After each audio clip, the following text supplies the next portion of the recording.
Le Fonds de solidarité FTQ est fier de présenter Les Dérangeants. Que vous souhaitiez devenir les premiers, les meilleurs ou les plus grands sur le marché, on prête main forte à des entreprises aux quatre coins du Québec. Au fond, on fait plus qu'investir. On s'investit dans vos projets. Visitez lefondsftq.com/entreprise. Salut Dom! Salut! La semaine dernière, on a reçu Caroline Néron à l'épisode. Qu'est-ce que tu as retenu de cette rencontre? J'ai vraiment été surpris, en fait. Moi, j'avais un petit peu, évidemment, la faillite de Caroline Néron qu'on a énormément entendu parler, mais son rebondissement, et ce que j'ai le plus retenu, c'est sa confiance en elle de continuer sous le même nom et d'encore avoir envie de rebâtir une entreprise dans le monde des bijoux. Donc, énormément de résilience, énormément de bonnes anecdotes, et aussi beaucoup de confiance. J'aime ça parce que ça met la table pour notre CA de cette semaine qui est comment rebondir suite à un échec ou une faillite. On va en parler à l'instant. Ils font le tour du monde, signent de gros contrats, écœurent pas mal de monde et nous racontent tout ça. Voici les Dérangeants.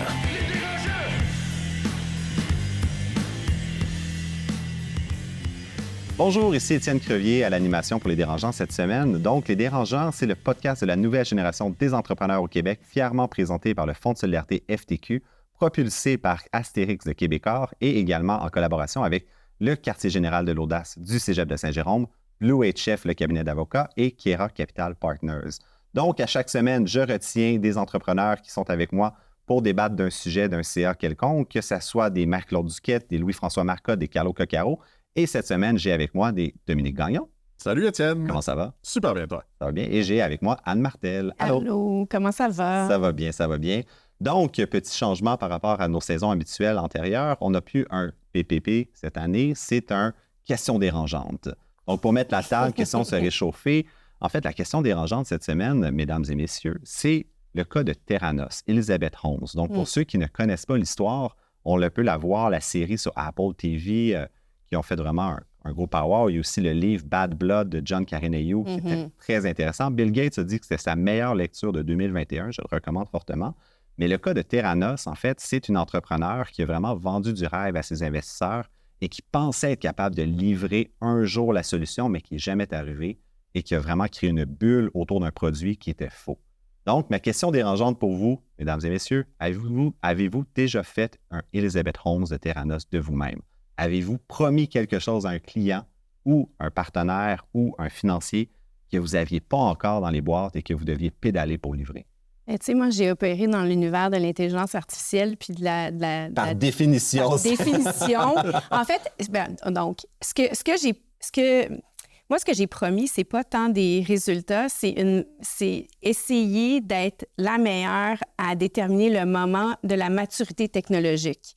Puis ça, c'est vraiment, vraiment difficile. Je pense qu'on était quand même honnête, transparent là-dessus, mais n'importe quand qu'il y a un risque technologique comme ça, tu vends quand même beaucoup de rêves à tes clients. Fait que c'est très malaisant. Ma perspective est évidemment que notre approche était extrêmement différente de celle de Theranos. Là, je pense que dans le cas de Theranos, on parle de fraude, mais c'est certain que quand je réfléchis, puis quand j'ai écouté la série, quand j'ai lu le livre, j'ai eu un certain malaise aussi parce que c'est vrai que des fois, tu as des conversations où tu es en mode où tu essaies vraiment de convaincre des investisseurs, par exemple. Comme sur la ligne un peu. Il y a une ligne. Je pense que dans cette histoire-là, elle a clairement été franchie, mais c'est certain qu'on a des petits inconforts des fois quand on écoute des histoires comme ça puis qu'on travaille en technologie. Moi, j'ai hâte d'entendre ta réponse, Dominique, parce que je te connais personnellement puis tu m'en as raconté une puis une autre. Je me demande laquelle tu vas choisir. Je suis d'accord avec Anne, il y a de ligne. Puis il y a de ligne, est-ce qu'elle est mince? Elle est probablement mince. Pour moi, n'importe quel entrepreneur, généralement, c'est quoi fonder une entreprise? C'est une idée. Puis les chances de succès ne sont jamais garanties. Donc, quand tu dis, est-ce que vous avez déjà eu une idée sans avoir la garantie que vous alliez livrer? Je pense que la plupart des grands entrepreneurs, c'était ça. Oui. C'était une idée sans avoir nécessairement la garantie de livrer. Après, c'est toujours quand on passe du mensonge au rêve. Puis pour moi, c'est un petit peu différent. Puis encore une fois, je pense que l'histoire de Theranos, c'était magnifique. Au départ, ça venait d'une vraie problématique qu'elle avait. Exact, d'une problématique qu'elle avait. Elle voulait changer le monde, c'était inspirant, etc. Le problème, c'est qu'on tombe dans le tourbillon, puis on parle de Theranos, mais on pourrait parler de WeWork, on pourrait parler d'un paquet d'entreprises. Si on parle de Dominique Gagnon. Dans mon cas, je dirais que c'est arrivé très, très souvent que j'ai promis à des gens des choses que je n'étais pas 100% certain que j'allais être capable de livrer. mais je n'étais pas dans le mensonge. Donc, je n'ai pas utilisé ces promesses-là pour obtenir de l'argent, pour obtenir des choses. Mais évidemment, quand on a fait le Super Bowl, je m'en rappelle encore, et qu'on avait dit à Visa, on va développer le premier tatouage semi-permanent qui permet de payer avec sa peau. C'était une connerie totale. Je ne savais pas comment, mais on l'a fait. On a fait 76 000 tatouages semi-permanents qui a été déployé au Super Bowl et qui a fait la une de Wired Magazine. Donc, la réalité, je pense aussi qu'à certains moments, les entrepreneurs les plus naïfs, et souvent je dis que si je savais que ça ne pouvait pas marcher, je ne l'essayerais pas. Et moi, j'aime cette naïveté-là. Et souvent, avec des équipes d'ingénierie, là, pour travailler beaucoup avec des ingénieurs, si tu leur demandes si c'est une bonne idée, ils vont trouver toutes les raisons possibles de dire pourquoi ça ne marchera pas. Si tu leur dis, j'ai un client qui a signé pour ça, il faut livrer, ils sont fâchés pendant 30 minutes, puis après, on se met en mode action, puis on essaye de livrer l'idée. Donc, à un certain moment, je pense qu'il faut être un peu fou, il faut prendre des risques, et ça vient un peu dans cette histoire-là. Il faut faire attention. Terrana, c'est une histoire, pour moi, qui est horrible pour l'entrepreneuriat, surtout l'image d'une entrepreneur féminine qui a amené une image très négative à l'entrepreneuriat féminin en profitant du système et en sachant très bien qu'elle était rendue beaucoup trop loin dans le mensonge. Oui, puis on ne veut pas vendre le punch non plus de la série ou du livre, mais c'est sûr qu'il y a de la falsification de documents, donc là, ça devient illégal. Puis moi, c'est pas parce que j'étais à l'animation que je vais me garder une petite gêne, je vais quand même répondre à la question dérangeante. Quand Theranos a explosé, moi, j'étais dans le même milieu. Bien, dans le même milieu. Et beaucoup de gens m'encourageaient d'aller dans la même direction qu'elle parce qu'il fallait que je surfe la vague. Et j'étais tellement content d'avoir pas fait ça parce que finalement, les gens disaient « il faudrait investir dans un Theranos québécois. » Je suis comme « oh boy ». Puis la réalité, c'est qu'ayant été en génétique, moi, je regardais beaucoup ce que les autres faisaient. Je me disais, si quelqu'un peut le faire, moi aussi, je peux le faire. Donc, je me mettais à vendre à des partenaires, à des clients. Mais je sais, 23andMe ou Nebula le font, donc je vais être capable de l'internaliser un jour pour finalement me rendre compte qu'il y avait beaucoup de vent chez ma compétition. Là, ça m'envoyait, j'avais l'air d'un fraudeur aussi parce que j'étais comme, ouais, finalement, leur produit était vraiment de la vente puis ils n'ont pas réussi à le faire. Donc, de facto, nous non plus, on ne sera peut-être pas capable. Donc, il faut toujours se fact-check comme entrepreneur. Et ce qui met la table, en fond, pour notre débat de la semaine, notre CA, comment se relever suite à une faillite ou à un échec. On écoute ça à l'instant. Le CA de la semaine est propulsé par Astérix, la cellule d'entrepreneuriat innovant et de capital de risque de Québecor. D'une offre de financement à des programmes d'accompagnement pour les startups, Astérix soutient les entrepreneurs bâtisseurs au facteur X proposant des solutions innovantes et durables qui façonnent nos réalités. Audace et humain avant tout, visitez astérix.vc. Pour le CA de cette semaine, on s'est fait inspirer beaucoup de l'histoire de Caroline Néron qui a fait faillite, mais également de d'autres entreprises au Québec qu'on a suivies. Puis, en fait, je serais curieux d'avoir vos opinions, vos trucs et astuces pour comment se relever suite à une faillite. Toi, Dominique, tu l'as vécu également, mais d'entrée de jeu, en fait, pourquoi on fait faillite? Qui veut commencer? Je peux peut-être y aller, je suis le seul des trois, je pense, qui a décidé de se rendre à sa fin de processus-là. C'est le seul qui a la lettre de noblesse. Tu dis pourquoi on décide de faire faillite? Je pense qu'aucun entrepreneur décide de faire faillite. C'est important déjà. Mais il doit y avoir une raison, il doit y avoir un meilleur bénéfice à la fin de choisir cette option-là. En fait, généralement, quand tu choisis cette option-là, c'est qu'il n'y a plus d'autres options réellement autour de ça. Souvent, la faillite va venir parce que tu es rendu avec beaucoup trop de créanciers. Tu es rendu avec une pression aussi au niveau de ces créanciers-là. Et très, très souvent, et ça, on l'oublie, c'est pas l'entrepreneur qui va décider de faire faillite. C'est les créanciers qui vont obliger l'entrepreneur de faire faillite parce qu'ils ont le droit. S'il y a des créances qui sont non payées, etc., ils peuvent demander de te mettre en faillite si tu n'es pas capable de les payer. Et définitivement, c'est la fin. Énormément de faillites vont venir aussi si tu dois de l'argent en DAS, en TPS, TVQ. Le gouvernement, évidemment, a une patience assez limitée, je peux vous garantir, à la négociation. Ils vont souhaiter très, très rapidement reprendre leur bille, si on peut l'appeler comme ça. Et il y a deux choses dans la faillite. Il y a la faillite. La faillite impacte énormément l'entrepreneur parce qu'elle l'empêche d'entreprendre d'une certaine façon, parce que tu n'as plus le droit d'être administrateur pendant certaines années. Il y a énormément de pression parce que si tu gagnes un salaire un peu plus élevé, il va aussi falloir que tu donnes le reste à cette faillite-là. Il y a la proposition consommateur, qui est un peu l'entre-deux, qui est une faillite, mais qui est de proposer à ses créanciers une somme en échange, en fait, de d'effacer les dettes et de pouvoir repartir un peu plus sereinement. Moi, c'est l'option que j'ai. Et plus rapidement. Plus rapidement, en fait, mais quand même, je dirais, plus difficile que parfois ce que moi j'aurais pensé, parce que moi, j'avais l'impression que parce que j'avais payé un peu les gens, ça allait être un peu plus facile. Je n'en suis pas certain. Mais il y a énormément de ressources, puis on pourra peut-être mettre des ressources aussi sur les dérangeants ou des liens, mais il y a énormément de ressources, énormément de gens autour de l'insolvabilité qui peut aider les gens quand ils sont rendus à cette étape-là.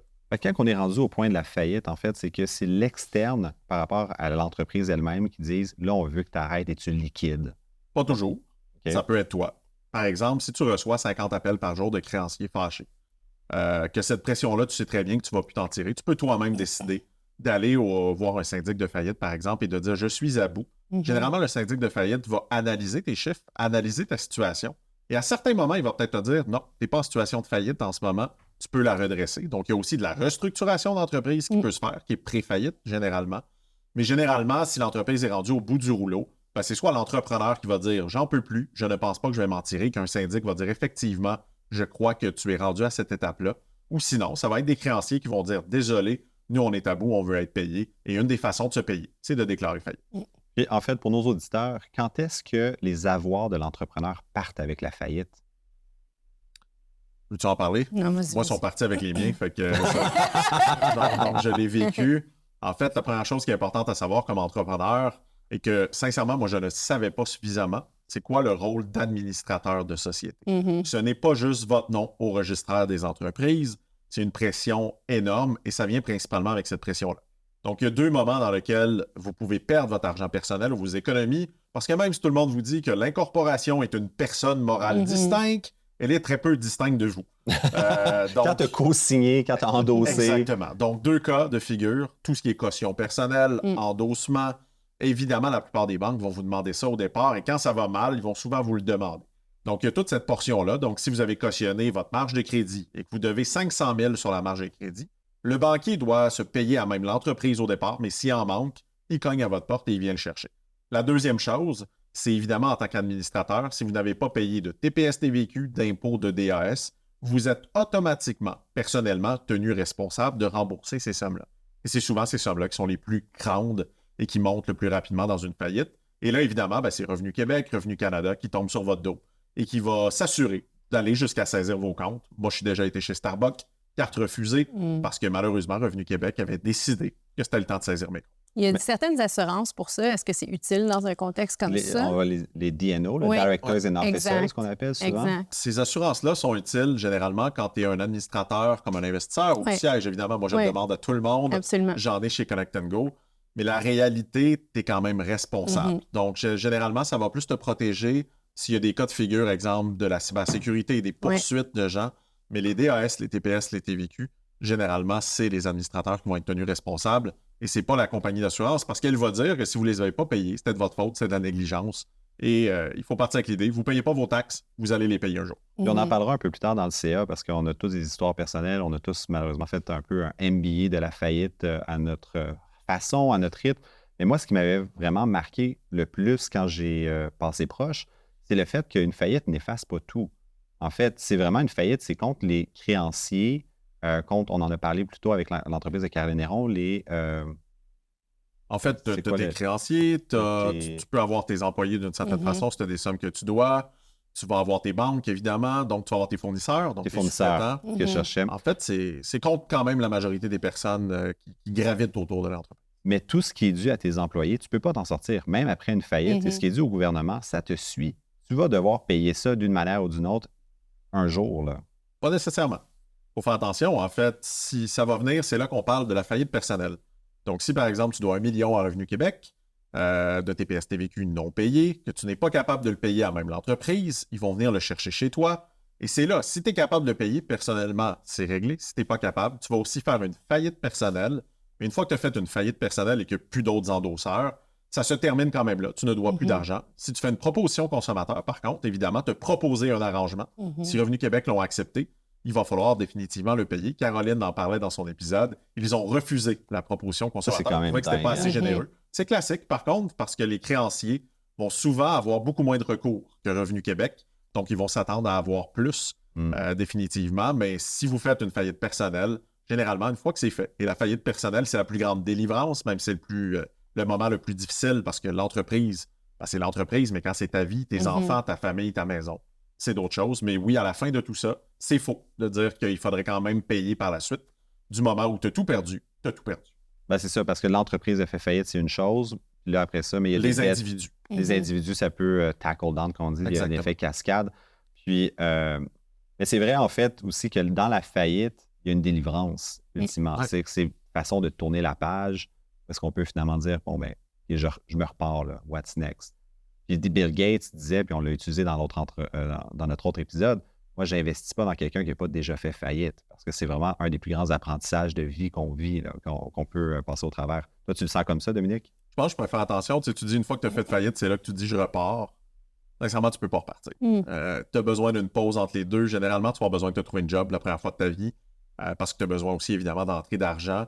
Il y a très peu de gens au Québec qui vont encore séparer les États-Unis du Québec parce que c'est pas la même façon de faire des faillites. C'est pas la même loi. C'est pas la même loi, c'est pas la même façon, c'est pas la même pression non plus. Quand on parle aux États-Unis, il y a des conférences de gens qui ont fait faillite, qui s'applaudissent parce qu'ils sont tous devenus milliardaires.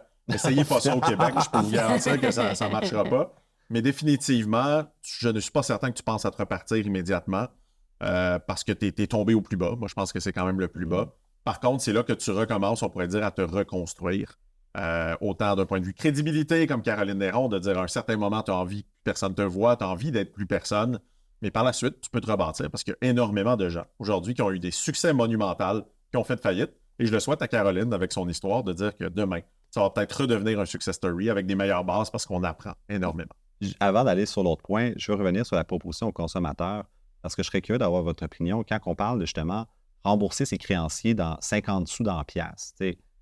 C'est quand même au final une façon de comme dire, bon, ben, on a pris du risque, ça n'a pas fonctionné. Trouvez-vous ça fair de faire, rembourser un créancier 50 sous sur le dollar qu'il vous a prêté? Je veux dire, fair. C'est sûr que tu voudrais. Dans les circonstances, plus, mettons. mais dans les circonstances. Tant qu'à avoir zéro, c'est un peu comme ça que je le vois, moi aussi. Je veux dire, à un moment donné, c'est des relations d'affaires. Tout le monde prend un risque en affaires. Il n'est pas censé avoir de relation où il n'y a pas un certain niveau de risque. Si exact. Sinon, tu mettrais ça en obligation d'épargne. Exactement. Là, pas de risque, donc, pour moi, oui. Je veux dire, c'est un risque qui a été pris. C'est une entente qui est commune. C'est normal. Ce qui est difficile, je te dirais, c'est l'aspect personnel. Dans des créanciers, il y a plein de gens. Oui. Sincèrement, pour moi, de voir de l'argent aux banques, j'étais prêt à vivre avec. J'étais comme, OK, c'est des banques, justement, 50 sous dans la pièce. Je regarde les profits annuels des banques. Je ne sens pas que je vais changer énormément de choses à leur situation économique. Ce qui est difficile, c'est quand les gens qui t'offrent 50 sous, 20 sous, 10 sous, à certains moments, c'est des gens que tu vas croiser à l'épicerie. C'est des gens que tu vas voir. Il y en a que c'est des amis personnels. Je dirais qu'à ce moment-là, ça peut devenir difficile parce qu'eux n'ont pas nécessairement la même perspective que toi et n'ont pas toujours l'impression que c'est juste de recevoir 20 sous dans la pièce quand ils ont livré une prestation. Donc, il faut séparer un peu les investisseurs. Comme on dit, pour moi, les investisseurs prennent du risque. Pour eux, c'est un risque. Déjà, de faire 50 sous dans la pièce, c'est mieux que tout perdre. Mais d'un point de vue, parfois, des gens qui vous ont livré des services, puis je suis certain que vous avez des histoires aussi de parfois des créanciers que vous aviez, donc vous avez livré des prestations que les gens ne vous payent pas parce qu'ils font faillite. Moi, dans l'événementiel, c'était comment? On a fait Fire Festival, donc on a vécu ce genre d'histoire-là. Tom McFarlane, tu le tiens pas dans ton cœur, là. C'est un peu plus différent. On est le seul qui a été payé, ça a fait la une journal. Ah oui, ça, Fire Festival 2 est sold out. N'achetez pas de billets. Mais tu sais, sans avoir vécu ce que tu as vécu, Dominique, moi, ce que je peux vous dire, c'est que je suis totalement en accord avec toi. Quand on parle des dettes envers les employés, ça devient vraiment difficile. La famille aussi, effectivement. Moi, sans avoir vécu un processus de faillite, j'ai quand même vendu une entreprise. Puis les termes dans l'entreprise faisaient que, par exemple, j'avais des actions qui ne convertissaient pas. Puis j'avais des gens qui avaient payé. Qui étaient annulés. Donc, j'ai des employés qui avaient acheté des options dans l'entreprise et j'ai fait des chèques personnels pour rembourser chaque dollar que les gens avaient mis dans l'entreprise. Parce que ça, pour mes employés, c'était inacceptable que les gens... que les gens perdent leur économie. Là, j'ai acheté des actions puis sont annulées. Oui. C'est une perte. Et c'était ma décision. La structure de la vente, c'était la structure qui était optimale, mais ça n'allait pas aller au détriment quand même de gens qui avaient mis de leur argent personnel. Ça faisait aucun sens. Moi, au-delà de la faillite, je pense qu'on doit parler d'échec. La faillite, c'est la fin. Oui. Considères-tu qu'Elementy a été un échec? Parce que ça a été presque perçu comme ça dans l'écosystème et les médias. Évidemment, vous étiez monté vite. On dit toujours qu'on aime ça qu'on descende une fois qu'on est monté haut. Tu sais, il y a beaucoup de gens, puis je faisais partie des gens qui ont un peu blogué en disant « Ah, c'est un échec au Québec ». L'as-tu vécu comme un échec? Bien, c'est parce que... Il y a deux... Bien, personnellement, oui, parce que moi, je me suis pas rendue au bout d'un rêve et je sais que dans des circonstances différentes, il allait se matérialiser. Donc, c'est un échec parce que c'est un projet incomplet pour moi. À la fin, est-ce que ça aurait été une meilleure vente, un meilleur succès? Pas nécessairement, mais il y a certains accomplissements pour moi que je n'ai pas réussi à atteindre. Et ça, c'est un échec. Maintenant, la transaction comme telle, je ne considère pas qu'elle est un échec. Tout le monde a fait de l'argent. Je veux dire, les employés aussi dans des structures différentes. Puis chaque personne qui avait investi, qui n'ont pas reçu, mais je les ai remboursés personnellement. Fait que, tu sais, je veux dire, tout le monde a pris un risque conjoint, puis tout le monde a fait un retour sur ce risque. Fait que de cette perspective-là, moi, je pense que c'était un succès. Puis sans parler de, évidemment, là, toutes les retombées économiques, le fait qu'on a fait immigrer des gens qui seraient jamais venus, là, on va se le dire, là, qui seraient jamais venus au Québec s'il n'y avait pas eu une concentration de talent comme on est capable de créer. Oui, vous avez créé un écosystème. Donc, ça, pour moi, c'est un accomplissement. Fait que non, c'est pas un échec, mais je l'ai quand même vécu personnellement comme un échec, absolument. Il y a un article du Journal de Montréal qui est paru en septembre 2023, puis là, je vais sortir ma tablette pour lire la statistique parce qu'on n'est plus à la radio et donc ça apparaît maintenant quand je lis des trucs. Étienne il est vraiment fier d'avoir une tablette, il aime ça la flasher. Exactement, c'est juste pour ça. En fait, l'article se disait les 2 tiers des faillites du pays au Canada ont lieu au Québec. Et en fait, le Québec compte pour 23 de la population, mais pour plus de 60 des faillites au Québec. Donc, on parlait de 3097 entreprises ont déclaré faillite au Canada entre le mois de juillet 2022 et 2023. Et c'est en fait 1879 faillites d'entreprises au Québec, donc l'équivalent de 61 de toutes les faillites du pays. Est-ce que ça vous surprend quand je vous dis ça? Ce qui me surprend, c'est que ça ne soit pas plus élevé. Moi, je pense qu'il y a une vague de faillites qui s'en vient et ça va être une situation vraiment difficile à gérer. Il n'y en a pas eu assez, hein? On l'a dit durant la pandémie. Exact. Je me rappelle, il y avait des syndics de faillite qui disaient on n'a rien. Parce que durant la pandémie, on recevait des chèques à tout acabit. Tout le monde avait des chèques. Trudeau, Legault, merci tout le monde. On vous endette, on vous endette, on vous endette. Donc non, je ne suis pas surpris. Est-ce que je suis déçu? Je ne pense pas que c'est un classement qu'on veut faire, hein, de dire que le Québec est la place où tu fais le plus de faillites. Après, on reste un des environnements dans lequel énormément d'endettement. On le voit autant personnel qu'au niveau professionnel. Puis je pense qu'aussi, il y a peut-être eu un accès, encore une fois, un petit peu trop facile au crédit avec les taux d'intérêt qu'il y avait, qui va amener effectivement une vague. Moi, je pense qu'on est au début de quelque chose. Je pense encore une fois, moi, je me considère comme un opportuniste, même si on n'aime pas ce mot-là au Québec, énormément d'opportunités dans ces types de crises-là, parce qu'il y a des belles business qui ne font pas faillite parce que c'était des mauvaises business, et des belles business qui font faillite simplement parce qu'il y avait un contexte économique et de l'endettement. Et ça donne des opportunités, un peu comme Caroline Néron, qui a racheté Caroline Néron, ce que très peu de gens savent. Elle a racheté sa faillite et elle est repartie avec la même coquille. Je pense qu'il va y avoir des opportunités. Tu ne sembles pas tout à fait d'accord, mais non, j'aime ça. Je suis d'accord, mais en fait, moi, ce que je me dis, c'est que on veut du débat, mais on parle du Québec. Donc, qu'est-ce qui fait au Québec qu'on en a plus que dans le reste du Canada? On a sensiblement quand même les mêmes opportunités économiques. Les mêmes fonds, les mêmes programmes. Donc, qu'est-ce qui fait qu'au Québec, vous pensez, c'est plus prononcé? Moi, ce que j'aime pas de l'article, c'est qu'il est fait sur les faillites, mais il ne parle pas de création d'entreprise. Parce que si on est 60 de la création d'entreprise au Canada, c'est normal qu'on ait 60 des faillites. Oui. Fait que dans le fond, en termes absolus, ça serait la même chose. Est-ce que le Québec est une population plus entrepreneuriale que le reste du Canada? Je me pose la question sur le fait que il y a beaucoup d'entreprises dans le Canada anglais qui ne viennent pas au Québec à cause de la langue. Il y a une barrière. Ça a pris, on connaît Good Food, M. Ferrari, qui est un Québécois, mais qui est allé à Toronto. Il est parti à Toronto avant de revenir au Québec, des choses comme ça. Donc, on a beaucoup d'entreprises québécoises, en fait, qui sont tout simplement des MeToo de d'autres, des États-Unis, du Canada anglais, mais juste en français. Fait que ça fait en sorte qu'on a un certain dédoublement de création d'entreprises-là, mais je ne pense pas qu'on a 60 de la création d'entreprises au Canada. Ça, c'est sûr que non. Donc, même si on avait 30-40 de la création, 23 de population, 40 de création d'entreprise, mettons, on a un 20 de différentiel qui dit qu'on a trop de faillites. Ça, je pense que c'est peut-être dû au tissu social. Je pense qu'on a moins de anchor company qu'on appelle. C'est des entreprises qui donnent la job à d'autres entreprises. Des Cirques du Soleil, des Bombardiers, qui font vivre. Donc, automatiquement, et on a beaucoup une économie de service. Fait que, tu sais, des comptables, des psychologues. Des restaurants. Des restaurants. C'est vrai. Il y avait une statistique qui disait qu'il y avait plus de restaurants par population au Québec, à Montréal, qu'à New York. Effectivement, on a. Puis je pense aussi que c'est un problème des fois. On est très fort à lancer des idées, mais est-ce qu'on est bon puis est-ce qu'on est bien formé? Moi, ça fait des années que je me questionne à quel moment on va éduquer mes enfants en économie, en finance, un petit peu plus jeune. Parce qu'on apprend à faire un rapport d'impôt. Simplement à comprendre ça. Mais c'est vrai qu'au Québec, on est souvent moins éduqués parfois que nos collègues anglophones. Je pense qu'on n'a pas le pourquoi, mais peu importe, je pense que c'est inacceptable. Je pense qu'on doit aussi peut-être aller moins vite vers la faillite et un peu plus voir comment on pourrait aider ces entreprises-là à se redresser. Moi, je pense qu'aussi au Québec, on a la faillite facile. Et ça, il faut faire attention aussi. Sur l'accès à la faillite, pour moi, je l'ai dit, la faillite, ça devrait être la dernière option. Il y a plusieurs gens qui parlent de faillite payante. C'est des choses qui se passent à certains moments, des gens qui réussissent à structurer des faillites et en retirer des bénéfices. Il y a aussi un accès peut-être à la faillite qui est peut-être trop dur, trop facile en ce moment.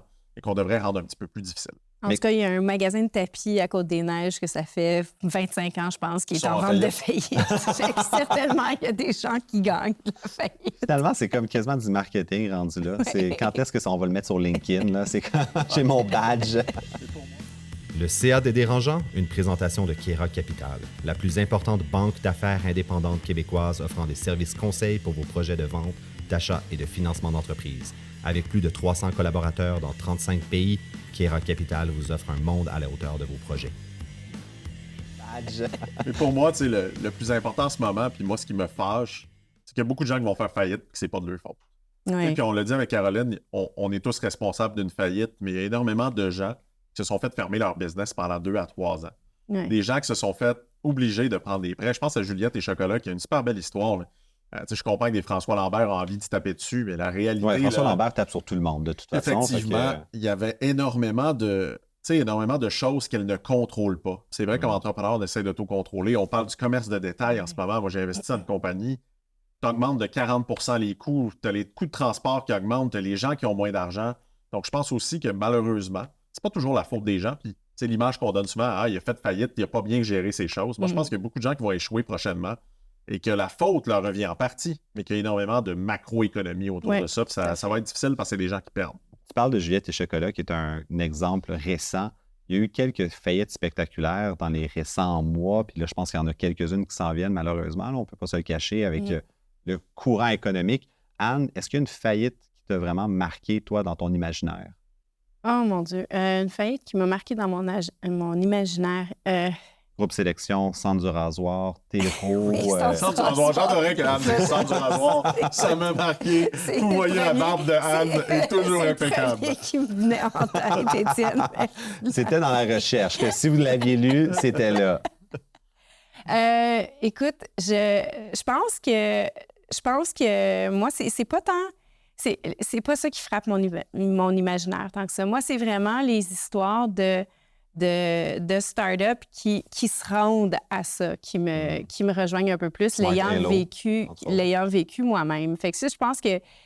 parce que, bon, la faillite, je pense qu'on regarde ça d'un œil très froid, très externe, mais étant entrepreneur, puis étant entrepreneur en tech, quand tu démarres une entreprise, surtout en tech, tu es en faillite le jour 1 parce qu'essentiellement, tu es en dette jusqu'à temps que Nous tu le sois sommes plus. encore. Donc, tous les jours, tu essaies de te sortir de la faillite en quelque sorte. Donc, moi, quand je vois des entreprises comme ça qui échouent, c'est plus ça qui me perturbe récemment. Là, il y avait une compagnie là, en intelligence artificielle, une d'ailleurs dans laquelle j'avais investi, là, qui a fait faillite. Ça m'a beaucoup déçue parce que la technologie était incroyable. Les applications de la technologie, détection de cancer, super utiles. Les résultats étaient là, puis ils n'ont pas été capables de commercialiser. Il arrive quoi avec la technologie après une faillite? Tu sais, mettons, je pense, tu parles de cette compagnie-là en détection de cancer. Moi, un de mes très bons amis que j'aimais beaucoup, on était allés en Chine ensemble, de Xavier Peck de Smart Hello. Tu sais, il y a des devices, il y a de l'ingénierie, il y a du jus de cerveau qui a été mis là-dessus. C'est-tu perdu dans les limbes à tout jamais? C'est là qu'un syndic de faillite arrive. Généralement, ça fait partie des actifs de l'entreprise et ça peut être racheté pour payer les créanciers. Donc, généralement, Mais on ne le reverra pas demain matin, ce produit-là, sur les tablettes. Là. Peut-être pas le produit, mais parfois, on oublie que ces technologies-là, des fois, sont rachetées. Souvent à des très, très bas prix. Soyons quand même transparents. Une vente de faillite, c'est rarement là que tu t'enrichis. Ah oui, il y a des tapis pas chers là, sur le Côte-des-Neiges. Des tapis pas chers sur le Côte-des-Neiges, mais oui. Puis pour revenir sur ton point, de mon côté, une des faillites, moi, qui m'avait marqué, puis j'avais écrit dans les affaires là-dessus, c'est Téro. Qui était un super projet de 2 filles ingénieuses. Moi, j'avais eu la chance d'être à Québec, juge là, en entrepreneuriat Laval avec la fondatrice, puis elle m'avait pris sur le côté parce qu'elle avait su mon histoire. Puis elle m'avait déjà dit ça commence à mal aller, on a énormément de pression, on n'est pas capable de livrer, mais même chose. Les gens ont investi dans Kickstarter en pensant que tout allait être facile. Une compagnie qui cherchait à faire un produit physique avec une chaîne d'approvisionnement qui saute en pleine pandémie. Pour moi, c'était logique qui échoue. Puis ce que je trouve extrêmement triste, c'est le traitement médiatique qu'ils ont eu. C'est 2 filles brillantes que je ne suis pas certain qu'ils vont avoir envie de se relancer en entrepreneuriat à court terme à cause de ça. Ouais. Mais pourtant, ils ont un potentiel. Et encore une fois, ce qu'ils ont appris durant cette faillite-là, moi, je suis certain que s'ils repartent, ils vont faire un success story. Et au Québec, je ne dis pas qu'on devrait féliciter les gens qui échouent, mais ces filles-là, ils ont essayé quelque chose. Ils ont essayé en plus de répondre à une problématique climatique et de la planète. Donc, je considère qu'on devrait quand même avoir un peu plus d'indulgence envers ces gens-là, définitivement, que certaines autres faillites sur lesquelles c'est des gens qui étaient sur des yachts, des gros trains de vie, ou pour moi, parfois, le karma. Mais justement, pour pouvoir rentrer dedans sur quelqu'un qui fait faillite, mais publiquement, il faudrait que tu l'aies essayé, on dirait. C'est souvent les journalistes, puis encore, il faut faire attention, des faillites. Je vois des faillites en ce moment, là, on peut parler du groupe UOT à Québec, qui est monumental. Stéphane, Moi, j'ai habité à Québec pendant des années. C'était un homme qui avait une réputation désastreuse depuis 20 ans. C'est un homme que tout le monde savait dans la ville qui payait mal les gens. C'est un homme qui n'avait pas nécessairement un grand respect de la communauté entrepreneuriale et qui était dans l'image en Ferrari, yacht, voyage en hélicoptère, etc. Pour moi, j'ai énormément moins de pitié pour ces histoires-là qui deviennent publiques. La rumeur veut qu'il se promène avec un gilet pare-balles en Floride en ce moment. Et moi, je suis triste pour ses enfants. Je suis triste pour l'autre génération parce que comme enfant, on n'a pas nécessairement choisi ça. Mais je pense qu'il faut aussi séparer des gens qui ont essayé, qui ont travaillé fort et qui ont échoué pour des raisons, que d'autres qui ont pompé du cash à la grande pelletée et qui finissent en faillite et qui essaient un peu de faire des larmes de crocodile. Je suis désolé. J'ai aucune pitié pour ces gens-là. Ça, je suis d'accord. Mais tu sais, je veux dire, mais même à ça, comme entrepreneur, moi, je me garde une petite réserve. J'ai beaucoup de difficultés à aller juger une situation où j'ai pas été impliquée personnellement. Puis, je veux dire, les faillites, c'est pour un ensemble de raisons. On parle des fois macroéconomiques, comme on disait tantôt. Qui suis-je pour vraiment aller dire que j'aurais fait mieux puis que j'aurais pris des meilleures décisions avec l'information que ces personnes-là avaient en temps réel? Mais le meilleur exemple qui me vient en tête, c'est Groupe Sélection avec Réal Bouclin. Parce que entrepreneur PDG de l'année Journal des Affaires en 2021, 2021, 2022, des bandades, puis là, Paria Economicus, comme Dominique t'aime le dire. Puis moi, ce que je trouve un peu... Je ne veux pas excuser nécessairement, je ne connais pas assez le dossier de Groupe Sélection, mais le fait étant que s'il n'avait probablement pas fait faillite ou si ça n'avait pas explosé, il serait encore un génie. Et on dirait comme, oh mon Dieu, il a tellement pris du risque, puis c'était tellement calculé, puis clairement, comme il savait ce qu'il faisait. Alors que là, il a pris du risque, ça a explosé, puis là, on dit, bon, oui, c'était facile, on aurait pu le prédire. Tout le monde est un peu juge d'estrade dans ce temps-là, que c'était comme, ben là, comme tu dis, tu as essayé de te lancer, tu faisais faillite day one. Fait que là, ben oui, c'était clair que tu allais faire faillite. Tu faisais faillite day one. C'est ça. Mais je veux changer le monde. Je veux essayer autre chose. C'est ça. Il faut faire attention avec les concours. Pour moi, là, on dit justement, Caroline Néron était au Dragon quand elle a su qu'elle était en faillite. Il y a eu énormément de scandales, évidemment, dans des émissions comme ça. J'ai eu la chance, tu as eu la chance, je pense aussi, de gagner plusieurs prix. Sincèrement, il y a plusieurs prix sur lesquels c'est un simple formulaire à lequel tu racontes ton histoire et tout d'un coup, tu es l'entrepreneur de l'année. Il n'y a pas de fact-check. Il y a peu de fact-check. EY, entrepreneur de l'année, justement, que je viens juste de terminer, demander mes états financiers, etc. Un peu plus sérieux. Mais il faut faire attention parce qu'encore une fois, parfois, on élève des gens au statut presque de célébrité. Et ça, ce que ça peut faire aussi, puis quand on parle à des Réal Bouclin, des groupes UOT aussi, je pense que ça amène l'ego. Je pense que le plus gros danger pour l'entrepreneur, c'est l'ego. Et ce qui va nous mener parfois à la faillite, c'est cet ego-là, c'est cette envie-là d'être vu, d'être reconnu, etc., qui va nous faire peut-être moins regarder nos chiffres, moins être groundé et peut-être nous amener à un échec qui est très, très grand. Oui, Caroline Néron parlait d'authenticité, de transparence pour avant de faire affaire avec quelqu'un. Est-ce qu'on parlerait d'humilité? Je pense que c'est dur chez les entrepreneurs de voir énormément d'humilité. J'aimerais qu'on en ait plus. Je pense que c'est un combat parce que... Non, de toi, ça me fait plaisir d'entendre. Mais on se fait driver à la confiance en soi. Hein. La réalité, c'est rare que tu vas closer un financement comme Anne a fait en ayant énormément d'humilité devant l'investisseur. Je pense que peut-être je vais réussir. Non. Je vais essayer. Pour moi, c'est la ligne entre la confiance en soi et l'ego. C'est ça. Qui est mince. On a parlé de ligne mince, mais on doit rester du côté de la confiance en soi. C'est ça qui est tough, parce que moi, dans l'histoire, j'ai mes 6 entreprises dans lesquelles je suis impliqué, c'est plus que tu joues sur la ligne, plus que tu as de succès. Fait que, puis la compétition joue sur la ligne aussi. Oui. Fait qu'au final, avant de faire ton premier million de chiffre d'affaires, tu n'as pas le choix de être carrément comme ça en faillite technique, de manger des ramen. Parce que comment tu veux compétitionner contre un entrepreneur qui se verse 30 000 de salaire par année ou même pas, puis là, qui met tout ce qu'il y a là-dedans? Une entreprise bien établie ne prendra jamais ce même niveau de risque-là. Donc, pour faire ta place, il faut que tu prennes du risque. Anyway.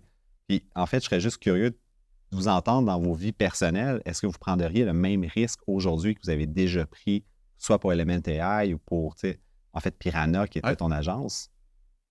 Je pense, j'ai envie de te dire oui. Puis j'ai envie de te dire oui parce que, je parle dans ma vie professionnelle, je prendrais le même niveau de risque, mais je pense que ce qui a changé dans ma vie, puis avoir un enfant, clairement... ça change la game! Je veux dire, tu as quelqu'un qui dépend de toi, fait que tu peux un peu moins faire le con, là. Mais donc, ça change, je pense, le profil de risque de ma vie, mais...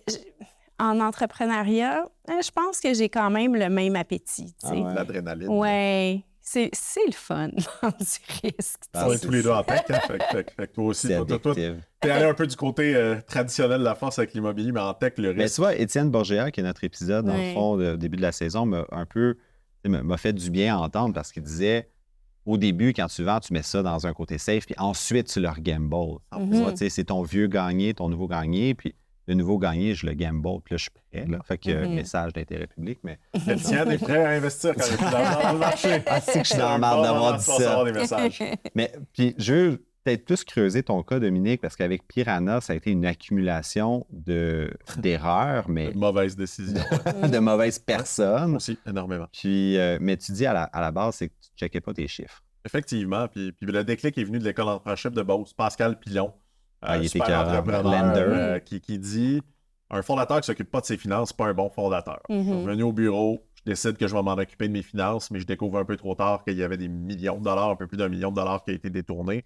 Ça reste ma responsabilité comme CEO de ne pas surveiller les chiffres, de ne pas bien s'entourer. On va avoir un épisode sur ça. Donc, la réalité, je me considère 100% responsable. Ça a été très, très difficile. Et tu vois, pour faire du bon sur ce que Anne a dit, moi, je sépare énormément ma vie personnelle de professionnelle. Je continue d'être un très gros risk-taker professionnel parce que je veux faire des coups de circuit.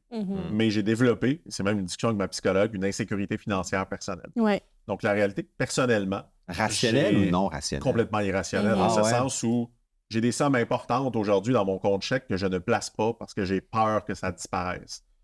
J'ai besoin, en fait, Alors que d'avoir si un on voit coussin. Banque Nationale, tu peux te le faire voler puis ils te rembourseront même pas. Voilà. Merci de me rajouter un stress, Étienne.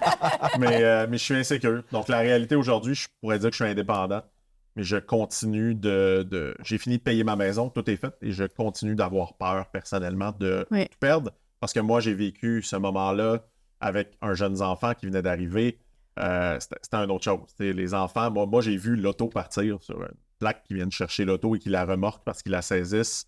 C'est des traumatismes, sincèrement. Puis je pense que je suis PTSD. T'sais, on parle souvent de ça Ouais. dans l'armée, etc. Non, Ouais. on est d'accord. Mais j'ai parfois peur. Et durant la COVID, moi, je pensais qu'on allait refaire faillite chez Connect & Go. Et je peux te garantir que j'ai bu une bouteille de scotch d'un coup, simplement parce que je ne pouvais pas penser que j'allais retraverser ça Ouais. une deuxième fois. Et est-ce que ça t'est arrivé de te faire saisir la maison? On n'est pas tombé là. Donc, Ok. on a été chanceux où j'ai réussi justement avec une proposition consommateur. L'avantage que j'ai, c'est que j'avais fondé Connect & Go un peu avant. Mais je n'étais pas actionnaire. Donc, j'avais une formule qui m'a permis de protéger un peu cet actif-là durant ce moment-là. Et j'ai eu la chance, en fait, d'une chose qu'on oublie comme entrepreneur, c'est que souvent, on est bon. On est plus bon qu'on pense dans ces moments-là. Et je suis devenu consultant. J'ai fait de la consultation. Dans 4 entreprises, je n'ai jamais fait autant d'argent qu'à ce moment-là parce que, justement, j'en avais besoin. Et je crois que je gagnais près de 40 000 $ par mois en étant consultant dans plusieurs entreprises. Un Et je demi-million créais par année. Plein de valeur à ce moment-là. Veux pas, il n'y a rien comme un gun sur la tempe pour te faire réagir puis voir les choses bien claires. C'est Ce que je triste, dis souvent à mais mes c'est ça. parents, c'est que le pire qui va m'arriver, c'est de me trouver une job à 300 000 par année. Parce qu'une chose, je sais, c'est que je suis bon. Mais la réalité, la COVID aurait pu tuer ma business encore une fois. Est-ce que ça aurait été ma faute, pas ma faute? Je ne sais pas, mais j'aurais refait faillite si on n'avait pas réussi à la rebondir. Donc, je continue d'être certain que ça peut réarriver dans toutes mes aventures. Mais je sais qu'au minimum, je vais réussir à me relever de ça. Ben oui, c'est la base d'être entrepreneur. Moi, je me rappellerai toujours, tu sais, dans Biogénique, ce qui est fascinant, c'est qu'au final, vu que j'ai vendu, on dit « Ah, Étienne a fait un exit pour un Ben oui. undisclosed amount, pour un montant non déclaré. » tu sais. Que les gens imaginent toujours beaucoup plus gros que la Ah, réalité. c'est- hein? Comme il y a un zéro de plus à la fin Exact. d'habitude. C'est comme « Ah ouais, Étienne est multimilliardaire. » Non. C'est surtout les fondations hein, qui s'imaginent Oui. ça pour s'impliquer. Mais en fait, puis je te le dis ouvertement, puis je m'en souviens, c'est que j'avais ma marge de crédit Visa Desjardins qui m'envoie une lettre en disant « On vous la ferme parce que clairement, votre score de crédit est trop mauvais. » Puis en même temps, j'étais en train de négocier ma vente puis la faillite potentielle de l'entreprise. Parce que si la vente ne se passait pas, il fallait que je fasse faillite. Ben oui. Fait que c'était un ou l'autre. Puis, Il y en a beaucoup de ça. Je pense à une histoire d'une compagnie qui a été vendue à Apple, montréalaise. Via Urbana. C'était pas celle-là. Non. C'en était une autre qui s'appelait Moby Wave, qui était Ah, dans le oui. paiement, qui ont Oui. été achetés. Oui. Les gars étaient complètement faillites, je pense, à 6 semaines. Ils ont été achetés pour des dizaines et dizaines de millions de dollars, c'est pas des centaines, je me rappelle bien, par Apple. Parce que justement, un peu comme tu disais avec le IA, il y avait une technologie complètement hallucinante, mais trop early. Difficulté à la commercialiser, mais un joueur comme Apple, probablement qu'aujourd'hui, il y a un peu de Montréal dans le VR d'Apple avec VR Niva. VR J'ai de Vana. la misère avec le nom. Mais aussi, dans le paiement de Apple aujourd'hui, il y a MobiWave, qui est une autre compagnie montréalaise. Moi, c'est exactement ce qui m'est arrivé. J'ai vendu quand même quelques millions. Puis ce qui était vraiment le moment le plus satisfaisant de ma vie, c'est parce que l'argent a été déposé dans mon compte chèque. Ou que le même compte chèque qui m'ont fermé ma marge de crédit à peu près 6 mois plus tôt. Et là, tu as la directrice de la caisse qui m'appelle en disant Monsieur Crevier, on peut-tu vous présenter une gestion privée ou quelque chose comme non, transférez tout, s'il vous plaît. Pourquoi? On est votre caisse. Je suis comme oui, vous m'avez vraiment laissé tomber au mauvais moment. Ça te laisse des cicatrices, ces moments-là. C'est fou. Et ça, les gens l'oublient, les banques l'oublient, etc. Puis moi, j'aimerais que les banques s'impliquent plus dans aider les entrepreneurs qui ont eu des difficultés, etc. Parce que définitivement, ils te laissent des cicatrices. Puis, comme je dis, c'est un peu du PTSD. Généralement, la banque qui a tiré sur ta marge de crédit, tu ne referas pas affaire avec elle. Elle n'a pas le choix. Elle gère l'argent des épargnants, puis il faut qu'elle le protège. Mais la réalité, c'est que ça reste sauvage comme entrepreneur. Non, puis tu sais, je le dis ouvertement, je n'aurai jamais de compte chez CIBC de ma vie. Mais tu sais, en fait, puis ce que j'aime beaucoup, puis c'est pas pour faire de la plug à nos sponsors non plus, mais Fonds de solidarité FTQ, quand tu apprends à les connaître aussi, ils n'ont pas le mandat de mettre quelqu'un en faillite. Non, c'est ça. Fait que tu choisis ton partenaire. Une banque va te mettre en faillite parce qu'ils ont un bilan à respecter. Un fonds de solidarité, ou même pour des plus jeunes entrepreneurs, les futurs preneurs de ce monde, BDC, ils n'ont pas ce mandat-là de te faire chier. Ça fait ils n'ont quand pas même le mandat, mais si tu arrives à la fin, ça reste... La fin reste la fin. La fin reste la fin. Mais je suis d'accord que, encore une fois, c'est choisir ses investisseurs, savoir s'entourer. Il y en a différents types. Il y en a qui sont plus patients, moins patients, plus élastiques, etc. Donc, je pense qu'il faut aussi savoir bien s'entourer. Puis le fonds, effectivement, une bonne crédibilité. Je ne sais pas si tu as vécu ça, mais moi, évidemment, là, avant ma levée de fonds de série B, je pense qu'il me restait 2 semaines de cash. Là. Puis, tu sais, je veux dire, j'avais un certain niveau de confiance que ça allait se matérialiser, mais reste que tant que l'argent n'est pas dans ton compte, c'est pas fini. Non, puis il n'y avait pas de bridge, il n'y avait rien. Rien. Fait que, tu sais, je veux dire, moi, il me restait littéralement 2 semaines d'argent, puis sinon, je mettais la clé dans la porte. Puis c'était merci, bonsoir. Puis je me souviens de ce moment-là, puis je me demande, tu sais, des fois, là, c'est peut-être le fait que je viens d'embarquer dans la quarantaine où, tu sais, je pense un peu à la fin de ma vie puis à la mort. Puis je me dis, il y a une certaine sérénité quand on est dans ce no man's land-là où tu te dis, bien là, j'ai quand même fait tout ce que j'ai à faire. Puis je me souviens, j'avais un entrepreneur qui était venu à mon bureau. Puis on brainstormait sur sa business, puis je donnais des trucs, puis on jasait. Puis à un moment donné, il me disait, ton fundraise, j'ai dit, ben moi, j'ai plus de cash dans, 10-14 jours. Mais pourquoi tu es ici avec moi? Mais j'ai fait tout ce que je peux. Fait qu'il me reste plus rien à accomplir. Là, j'attends. Mais tu te donnes pas le choix d'échouer dans ce moment-là. Puis moi, c'est ce que j'aime de ces périodes-là. C'est que t'as pas le choix. La réalité, nous, effectivement, à chaque fois qu'on a levé, on était sur le point que ça meurt. Puis souvent, mon CEO, qui aime beaucoup plus la sécurité, était comme, on a-tu un plan B, un plan C? Moi, j'appelle ça plancher, parce qu'au plan C, généralement, tu tombes au plancher. mais je suis comme, non, il faut réussir. Puis on va tout faire pour réussir. Mais dans le monde de la tech, c'est juste normal. Dans la dernière année, j'ai fait 2 fois la paye. Et on s'entend, c'est plus une petite paye chez nous. Mais 2 fois. J'ai fait le chèque de paye, puis il rentrait 5 millions. Ça, 7 jours après, d'une levée de fonds, je me remboursais. Mais c'est un monde de fou. C'est fascinant, pareil, quand tu y penses. Puis, tu sais, c'est... pourquoi qu'on se fait tout ça? Mais on est des addicts du risque. C'est quoi vos trucs et astuces, mettons, pour les entrepreneurs qui nous écoutent en ce moment, qui sont peut-être à 2 semaines de paye, qui ont fait tout ce qu'ils pouvaient, ou est-ce que je fais-tu faillite, je suis là-dedans? Tu sais, je pense à, par exemple, Métro Média, tu sais, ils ont mis tout le monde à pied, puis là, mais la compagnie existe encore. Il y en a quelques scandales de chèques qui se sont versés avant, mais on ne tombera pas à l'intérieur de ça. On n'a plus de temps, malheureusement, à l'épisode, mais est-ce que vous avez vraiment un conseil aux gens qui nous écoutent? Moi, je verrais 3 choses. Occupe-toi de tes finances très, très tôt. L'épisode de Caroline Néron, si vous pouvez l'écouter, vous allez comprendre à quel point s'occuper de ses finances, c'est important. Si vous êtes rendu au bout du rouleau, 2 choses. Un syndic de faillite, ça ne coûte rien la première rencontre, ça vous permet quand même de vous éclairer, etc. Et il y a un programme qui s'appelle Persévérance entrepreneuriale que vous pouvez trouver sur Internet qui aide les entrepreneurs au bout du rouleau. Ils peuvent malheureusement pas en aider assez parce qu'ils n'ont pas assez d'argent, eux non plus, pour les aider, mais ils prennent à peu près, je crois, 100 entreprises ou entrepreneurs en difficulté et ils essaient soit de les accompagner vers la faillite ou de les accompagner vers le rebond. Et je pense qu'il y a des programmes, mais il n'y en a pas assez. Mais définitivement, occupez-vous de vos chiffres, ça va s'éviter définitivement de tomber dans la faillite. Puis si vous êtes rendu au bout du rouleau, voir un syndic de faillite, faire attention à sa santé mentale parce qu'il n'y a rien qui vaut plus que ça. Oui, je rebondis là-dessus parce que c'est exactement ce qui m'est venu en tête. C'est tellement difficile d'être entrepreneur, puis on est seul, puis dans des moments comme ça, on est encore plus seul, puis on a l'impression qu'on a le monde contre nous. Ouais. S'entourer, trouver des gens qui ont soit vécu des choses Ça, similaires. t'es pas le premier, t'es pas qui passe par là. Mais Comme, non. va parler à du monde. Oui. Appelle quelqu'un qui est dans ton réseau qui est passé par là. Oui, demande de l'aide. Parce que vraiment, puis c'est pas naturel pour nous, parce qu'on veut être bon, puis on veut gagner, puis on veut tout L'orgueil. faire. Mais c'est tellement pas le moment d'avoir de l'orgueil, tant dans toutes tes interactions, parce que faut que tu sois humble à ce moment-là, puis il faut que tu le sois avec toi-même aussi. Moi, j'ai un conseil que quelqu'un m'avait donné très tôt dans son entreprise, c'est apprends à vivre avec un petit salaire.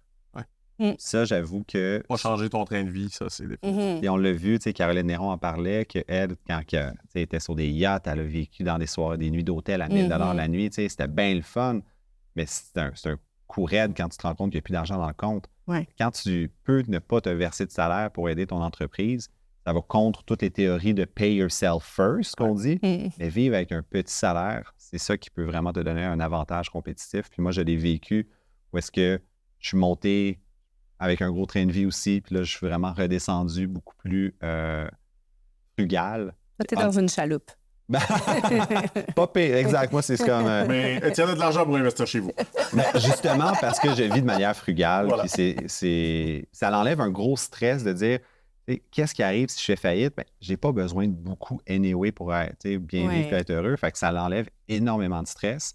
Ça fait aussi le ménage dans les gens autour de toi qui aiment ça être dans la limousine quand ça va bien. Mais quand tu dois prendre l'autobus parce que la limousine est brisée, qui embarque dedans? Ben, c'est le monde qui aime quand tu vis de manière frugale. Anne Martel, merci beaucoup pour la belle discussion. Merci. Merci Dominique Gagnon. Merci.